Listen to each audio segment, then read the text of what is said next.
Well, welcome councillors to our Planning, Environment and Development Committee meeting for the month of August. We'll start with our first item on the agenda, which is those present and apologies. Ms Markey, if I could ask you to please share your screen.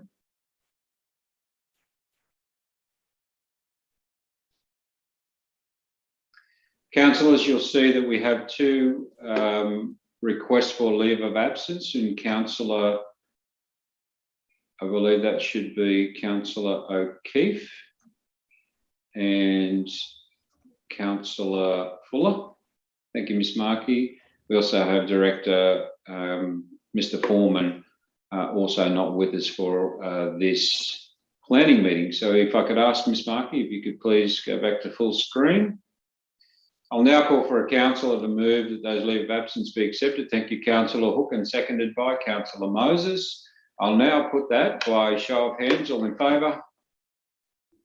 We'll let unanimously supported. Thank you. We'll now move on to the second item on the agenda, which is declarations of interest. I'll call for any declarations of interest in relation to our planning meeting. There are two items. Councillor Luke, would you like to share your declaration, please? Yes, it's a less than significant pecuniary with respect to item number 1 of the CMCA, as I am member. Mr Chairman, I will also make a declaration of interest on that basis to be consistent with previous practice that I am non-pecuniary, less than significant, as I am also a member of the CMCA, a 60,000 member organisation, but don't hold any executive office. Thank you, Councillor Luke and Councillor Hasler. Can I ask that you either both intend to stay for the debate and determination, or will you be leaving the meeting? Councillor Hasler? I will be staying. Thank you. Councillor Luke? I will be leaving. Thank you. Okay, so Ms Markey, note down those two declarations. Thank you. No further, one last call for any further declarations in relation to the two items on the agenda.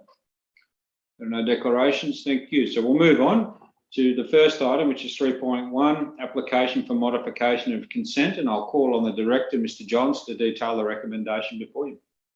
Thanks, Mr Mayor, and through you, councillors. I have time to leave first, please.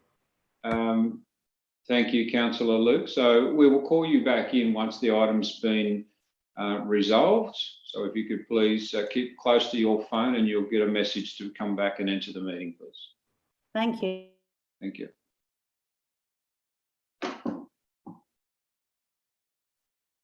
Ms Markey, if you could please have the record show that Councillor Luke has left the Zoom meeting for the discussion and determination of this first item. Thank you, Mr Johns. Thanks, Mr Mayor.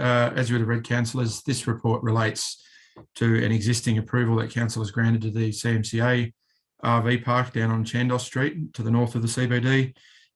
Essentially, that consent had to prohibit the use of caravans on site because of an anomaly really with an historical definition contained within the LEP. Council has made moves at the request of the CMCA to actually amend the LEP to permit caravans on that site. So as such, this is really a housekeeping modification to ensure that the development application that council has approved is consistent with the LEP, and as such, caravans will be permitted on the site should council see to approve it. It's worth noting that we did notify all previous submission makers and also adjoining owners, and we did not receive any submissions in relation to the proposed modification. Thank you, Mr Johns. I'll now call for a mover of the recommendation to become the motion, and therefore a seconder before I open for debate. Thank you. It was moved by Councillor Hook and seconded by Councillor Moses. Councillor Hook, as a mover of the motion, do you wish to speak to the motion? Only to say that it's a very welcome and sensible addition, and I look forward to this actually passing and CMCA can get on with their work. Thank you, Councillor Hook. Do I have a councillor who would like to speak against the motion or ask a question of the Director? Councillor Moses, as a seconder to this motion, would you like to speak to the motion? No, thank you, Mr Mayor. Well, it sounds like there's no further debate on the motion, so that be the case, I'll put the motion by show of hands. All in favour? I've declared that unanimously supported and therefore carried.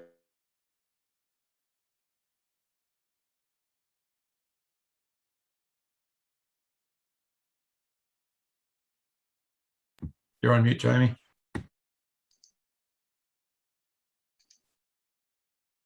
Councillors, we'll just call Councillor Luke back into our meeting. Once she returns, we'll move on to our second item in the planning meeting. Ms McLean, are you calling Councillor Luke? Yeah, I have done.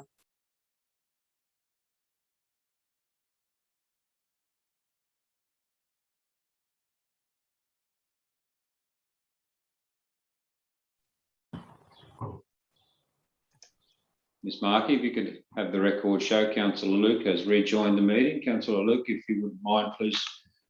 Thank you, you are muted. So we'll now move on to our next item, which is 3.2, development application number 2020/069, and I'll call on the Director, Mr Johns, to detail the recommendation before you. Thanks again, Mr Mayor. This application relates to a proposed outbuilding or shed at 11 Kirkpatrick Close in Gunnedah. The application is before you because the applicant seeks a number of variations to development standards that are contained within the development control plan, those being the maximum size of the shed, the cumulative size, and the maximum length of one of the horizontal dimensions. Council notified this application to adjoining owners. We did receive one submission. It wasn't in relation to the size of the structure or in relation to any exceedance of DCP standards. It was in relation to stormwater management. And I guess the contention that was raised by that submission maker was, I guess, vetted by council staff, including the engineering department, and they were had no concerns. Essentially, what the submission maker was saying was that water should be put to the street directly into Kirkpatrick Close. There's a fairly significant grade issue there. So what is proposed by the applicant and what is conditioned that it travel down an existing and approved easement to the rear of the property through another property is the most appropriate way to deal with stormwater. The reason that we're supporting the, I guess, the numerical variations to the standards is that had there not been an historical covenant in place that said that all sheds in that particular subdivision had to be of brick, stone, concrete or wood, this application could have been approved as a compliant development certificate, which means that it's, you know, very in scale with the proposed site. The site is almost half an acre, 1,500 square metres in size, and on that basis that we recommend approval of the application.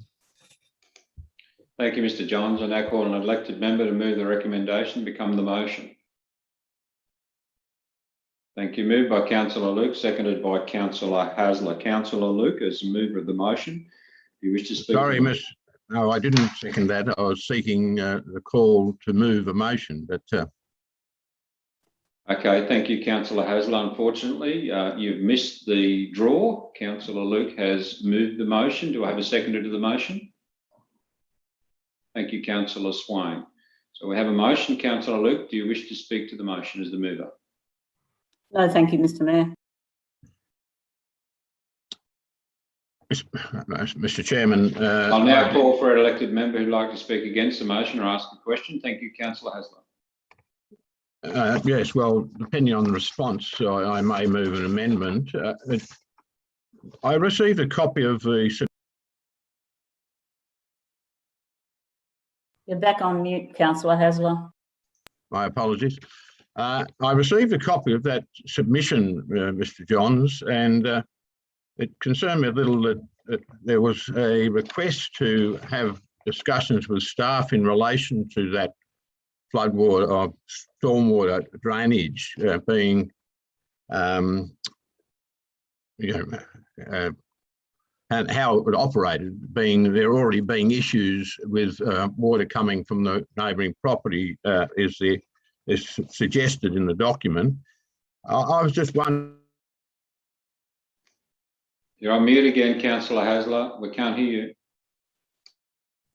I was wondering why that conversation between the council's engineering staff or appropriate staff didn't take place with the person putting in the submission, especially given the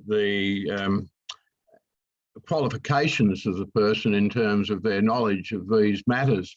It's been suggested that it may be the stormwater issue may be better managed if there is 100 mil pipe included in the for the stormwater to drain away in E3, rather than the 90 mil, which apparently is there, because of the likelihood of vehicular transport over the pipe, and the fact that the 90 mil pipe only has 1.9 mil in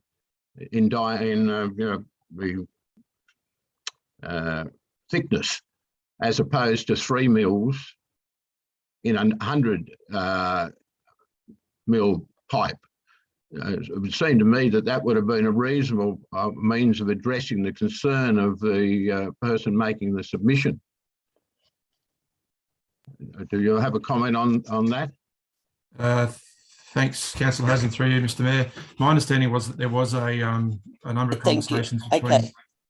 Okay. Sorry, if you could just bear with me. Councillor Fuller, you've joined the meeting that you've already, can I ask you please, we've already resolved that you're an apology for this meeting, Councillor Fuller. Councillor Fuller. Councillor Fuller. Yes, yep. We've already Right, resolved. We've already resolved to accept a leave of absence for you for this meeting, Councillor Fuller. Right. Okay, thank you. Mhm. Is that okay? Thank you. Yep, no, that's fine. Thank you. Thank you, Mr. Councillor- Johns. Can remain in the meeting, councillors. Councillor Fuller, are you still there? So I'll ask Mr. Groff. I'll ask for procedurally what's the process now. We're on Councillor Fuller. I think Councillor Fuller's gone now. Okay, let's proceed. Mr. Johns, you were saying? Thanks, Mr. Mayor. As I was saying, my understanding was that there was a number of conversations between council staff and the person that made that submission. I have, not being an engineer myself, I have chewed the ear of my learned colleague, Mr. Bartlett, in relation to the submission maker's contention, particularly in relation to the pipe. And I might defer to him to answer that question about the various differences between 100 diameter pipe and a 90 diameter pipe. Thanks, Mr. Johns, and through you, Mr. Mayor. There are two primary concerns in relation to the pipe sizing. My understanding from my conversation with Mr. Johns this afternoon and information I received today is that the primary concerns of the individual that made the submission is in relation to the wall thickness and the structural capacity of that pipe when it has vehicular traffic or similar go over the top of it. That's actually primarily an issue for the owner of the property that may affect the longevity of that infrastructure. It doesn't affect their obligation to maintain that infrastructure in the long term. So the real meaning of that is that if they drive a heavy vehicle over it and it damages that pipe, they will need to fix that pipe. The obligations that they're required to fulfil under the conditions of consent would still remain to be discharging at that same location. And just the issue of the size of the pipe and its capacity to take more water, given that this building is 98 square metres in area, it would be draining approximately the same amount as a small 3-bedroom house.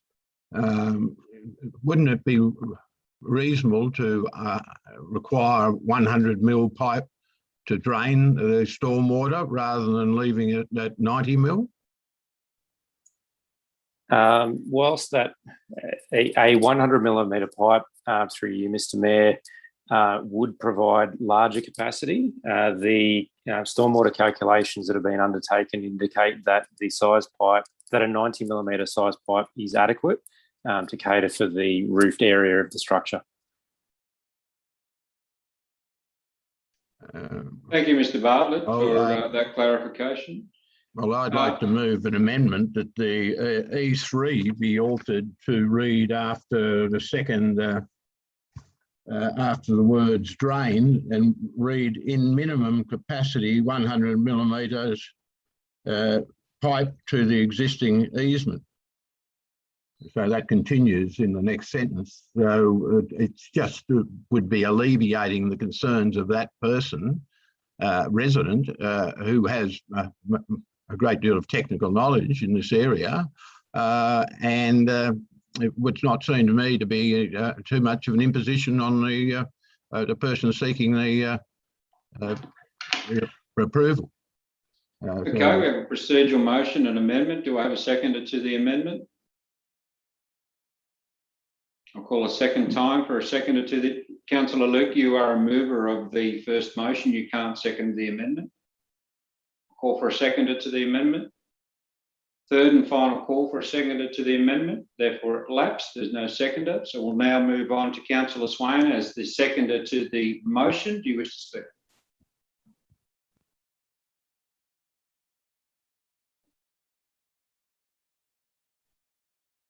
Councillor Swain, Sorry, and- Mr. Thank Sorry, you. As a Mr. seconder to the motion, do you wish to speak? Sorry, I pushed the wrong button. No, Mr. Mayor, I accept the information and the background provided by the staff, and I'm quite happy with the 90 mil. Thank you. Thank you, Councillor Swain. Are there any further elected members who'd like to speak against the motion or ask a following question? Well, I'll technically speak against it because I find it a little unfortunate that the person who made the submission did not put in an objection. He raised an issue which he thought was able to be dealt with by consultation with staff to come to an outcome and a conclusion that would be acceptable to both parties. It does sort of encourage people in the future to put in objections rather than trying to come to a reasonable outcome via discussion. I'm very surprised that we wouldn't countenance supporting 100 mil pipe in this particular instance, which is not a major financial imposition and certainly would have satisfied the request of the neighbour who feels he has legitimate concerns, but did not object in the first instance. Thank you, Councillor Hasler. So, Councillor Luke, as a mover of the motion, would you like a right of reply? No, thank you, Mr. Mayor. Be the case, then I'll put the motion by show of hands. All in favour? And so I'll call that unanimously supported and therefore carried. Thank you, councillors. Councillors, that is the last item on our planning meeting for the month of October. Thank you all for your participation, and I declare the meeting closed at 4:33. Thank you.